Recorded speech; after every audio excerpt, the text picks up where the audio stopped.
अस्सलाम वालेकुम viewers, I am Hina Mahjabeen. I hope you all will be fine. आज मैं आपके साथ शेयर करने वाली हूँ CS 502 का क्विज़ नंबर 2 का solution. So let's ready. But quiz share करने से पहले अगर आप मेरे चैनल पर न्यू हैं तो प्लीज़ मेरे चैनल को सब्सक्राइब कर दें, बेल आइकन को ज़रूर क्लिक कीजिएगा ताकि नेक्स्ट जो अपकमिंग वीडियोस हैं तो उनके जो नोटिफिकेशन है वो आप तक पहुंच जाए। लाइक भी कीजिएगा और शेयर भी कीजिएगा। Okay, let's start from the quiz. Okay जी, मैंने आंसर्स मार्क किए। मैं ऑरली आप लोगों को इसके आंसर्स बताती जाऊंगी, ठीक है? तो आप लोग अलर्ट हो जाएं और गेस करने के लिए भी रेडी हो जाएं। ओके, फर्स्ट हमारा क्विज़ जो है वो है a topological sort of a DAG is a dash ordering of the vertices of the DAG such that for each edge U appears before V in the ordering. आपने ordering बतानी है, इसमें से लीनियर है, पैरेलल है, sequence है या non linear है। पहले तो गेस कर लें आप, फिर मैं आपको इसका आंसर बताती हूँ। तो आपके ख्याल में गेस तो हो गया होगा क्या है आंसर। तो अपने आप को टेस्ट करने के लिए तो मैं आंसर बता देती हूँ। The answer is linear. क्या है, करेक्ट हुआ आपका आंसर या नहीं?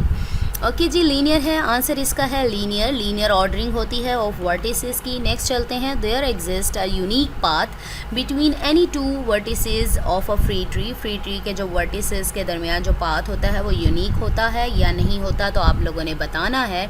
द आंसर इज़ ट्रू जी, यूनिक पाथ होता है। ये आपके मोस्टली आप लोगों के हैंड आउट्स में ही ये जो मैं आपको क्विज़ेस बता रही हूँ इनके आंसर्स अवेलेबल थे, ठीक है?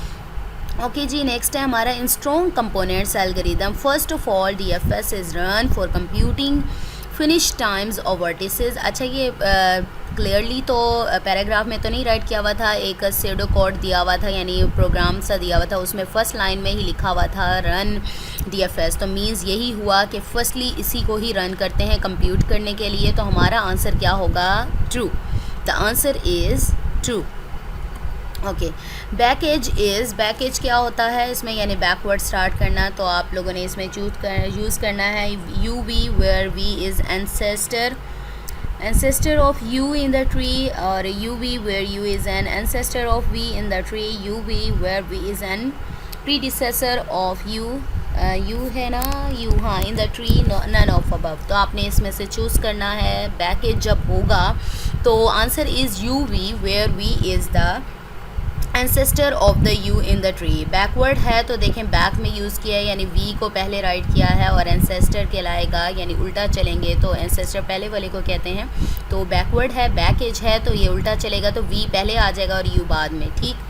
ओके जी, नेक्स्ट चलते हैं। There are no dash edges in undirected graph. कौन सी एजेस नहीं होती? Forward, back, cross and both forward and back. तो आंसर इज़ क्या होगा आपके ख्याल में? गेस कर लो।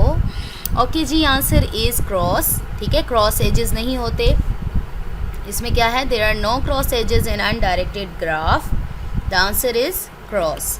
ओके जी, नेक्स्ट आ जाओ भाई छठे पर, सिक्स्थ पर। What algorithm technique is used in implementation of classical solution for the MST। तो MST के लिए आप लोग कौन सा यानी क्लासिकल सॉल्यूशन फाइंड की इम्प्लीमेंटेशन के लिए कौन सी टेक्निक यूज़ करते हैं? The answer will be, okay, any guess?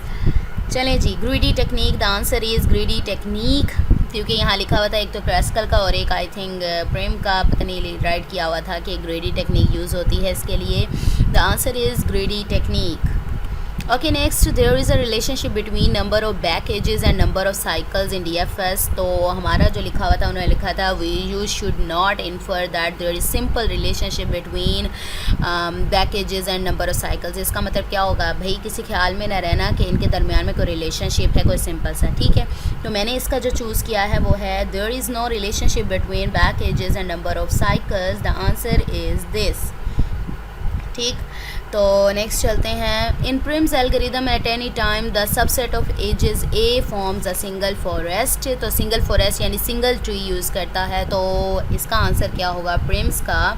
तो आंसर इज़ ट्रू, ठीक है? प्रिम्स एल्गोरिदम में भी वन ट्री की बात हुई हुई है, यानी सिंगल ट्री की बात हुई हुई है, तो ये भी फॉर्म करेगा सिंगल फॉरेस्ट। तो आंसर है इसका ट्रू। नेक्स्ट चलते हैं हम लोग।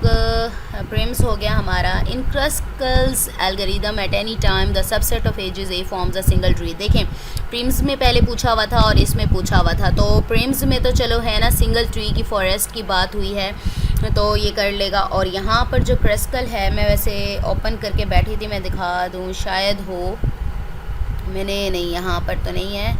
चले जी, मैंने ढूंढा था लेकिन दोबारा ढूंढना पड़ेगा तो टाइम बचाऊंगी मैं। तो उसमें था सिंगल ट्री नहीं, 2 ट्रीज़ की बात हुई थी। तो सिंगल ट्री का तो जो कॉन्सेप्ट है वो तो हो गया ख़त्म, ठीक है। सिंगल ट्री नहीं होता, इसमें डबल होता है, यानी 2 ट्रीज़ की बात की हुई थी, उसे अरेंज करता है। तो हमारा आंसर होगा यहाँ पर 9th वाला है, तो हमारा होगा false. The answer is false. Okay, next last हमारा जो क्विज़ है वो Kruskal's algorithm works by adding dash in increasing order of weight, lightest edge first. तो आंसर एजेस की बात कर रहा है कि फ़र्स्ट जो छोटा है या लाइटेस्ट है एज फर्स्ट आएगा, तो किसको अरेंज कर रहा है वो? ऑब्वियसली किसको कर रहा है? एजेस को ना। तो आंसर इज़ एजेस, यानी उसको ऐड करता है, एजेस को ऐड करता है, और जो छोटा एज होता है उससे पहले और फिर बड़े बड़े को राइट करता जाता है। ओके, हमारे 10 क्विज़ेस थे जो कि कंप्लीट हो गए। आई होप आप लोगों की हेल्प हो जाएगी। मुझे इसकी रिक्वेस्ट भी आई थी कि ये क्विज़ अपलोड कर दें, ठीक है। तो ज़रूरी नहीं है आपके सेम क्विज़ेज़ आ जाएं, लेकिन हो भी सकता है कि आपके बहुत सारे क्विज़ेज़ इससे मिलते जुलते हों, और आप लोगों को इससे क्या होगा कि आइडिया हो जाएगा कि किस तरीके से आपसे क्वेश्चन पूछे जा सकते हैं, कौन सा मोस्ट इम्पॉर्टेंट टॉपिक है। तो हेल्प तो हो ही गई। ओके जी, लाइक भी करना है, शेयर भी और सब्सक्राइब भी। तो आप लोगों ने क्या करना है, मुझे अपनी दुआ में याद रखना है। अपना ख्याल रखिएगा। Take care. अल्लाह हाफिज़।